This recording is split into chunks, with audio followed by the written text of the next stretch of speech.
কুরুক্ষেত্রের যুদ্ধের দামামা বেজে উঠেছে। একদিকে অধর্মের বিনাশ ঘটাতে পাণ্ডব পক্ষ, অন্যদিকে কৌরবদের বিশাল সেনাবাহিনী।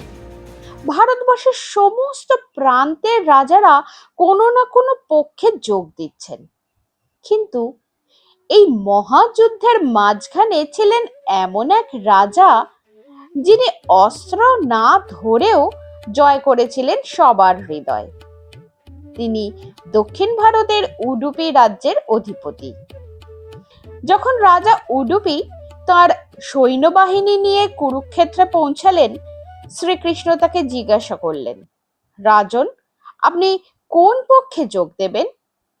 রাজা উডুপি অত্যন্ত বিনম্রভাবে উত্তর দিলেন, হে বাসুদেব, এই যুদ্ধে কোটি কোটি সৈন্য অংশগ্রহণ করছে, কিন্তু সবাই যখন যুদ্ধ নিয়ে ব্যস্ত থাকবে তখন তাদের খিদে মেটানোর কথা কেউ ভাববে না। আমি যুদ্ধের রক্তপাত চাই না, আমি চাই এই বিশাল বাহিনীর অন্যের সংস্থান করতে। আমি কি উভয় পক্ষের জন্য রন্ধনশালার দায়িত্ব নিতে পারি? শ্রীকৃষ্ণ মৃদু হেসে অনুমতি দিলেন। যুদ্ধ শুরু হলো, মহাযুদ্ধ। প্রতিদিন হাজার হাজার বীর যোদ্ধা প্রাণ হারাতে লাগলেন, কিন্তু আশ্চর্যের বিষয় ছিল রাজা উডুপির রান্নাঘর। মহাভারতের নিয়ম ছিল সূর্যাস্তের পর যুদ্ধ বন্ধ হলে উভয় পক্ষের বেঁচে থাকা সৈন্যরা একসাথে ভোজন করতেন।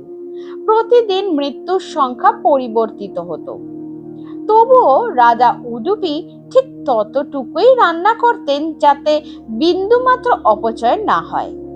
এটি ছিল এক গাণিতিক বিস্ময়। 18 দিনের রক্তক্ষয়ী যুদ্ধ শেষ হলো। জয়ী হলো পাণ্ডবেরা। যুধিষ্ঠির রাজা উডুপির কাছে এসে সবিস্ময়ে জিজ্ঞেস করলেন, মহারাজ, প্রতিদিন ঠিক কতজন মারা যাবেন তা আপনার আগে থেকে জানা অসম্ভব ছিল, তবুও কিভাবে আপনার রান্না করা খাবারে এক দানাও কম বা বেশি হতো না?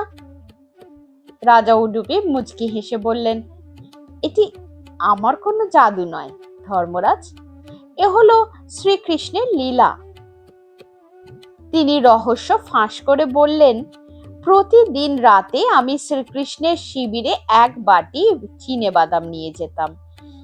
তিনি যখন বাদামগুলো খেতেন আমি খুব মন দিয়ে দেখতাম তিনি কয়টি বাদাম খেলেন। শ্রীকৃষ্ণ যদি 10টি বাদাম খেতেন, আমি বুঝতাম কাল 10,000 বীর মারা যাবেন। তিনি যতগুলো বাদাম খেতেন আমি রান্নার পরিমাণ ঠিক ততটা কমিয়ে দিতাম। এইভাবে নারায়ণের ইঙ্গিতে আমি সবার ক্ষুধা নিবারণ করতে পেরেছি। পাণ্ডবেরা এই সত্য শুনে অবাক হয়ে গেলেন। তারা বুঝলেন, কুরুক্ষেত্রের যুদ্ধে শুধু অস্ত্রধারী যোদ্ধারাই বীর ছিলেন না, রাজা উডুপির মতো যারা সেবার মাধ্যমে ধর্ম পালন করেছিলেন তারাও অমর হয়ে রইলেন ইতিহাসের পাতায়। আজও কর্ণাটকের উডুপি শ্রীকৃষ্ণ মন্দিরে এই সেবার ঐতিহ্য টিকে আছে। তাই বলা হয়, অন্ন দানই হলো শ্রেষ্ঠ দান। গল্পটি আপনাদের কেমন লাগলো জানাবেন। ভালো লাগলে লাইক, শেয়ার আর সাবস্ক্রাইব করতে ভুলবেন না। ধন্যবাদ।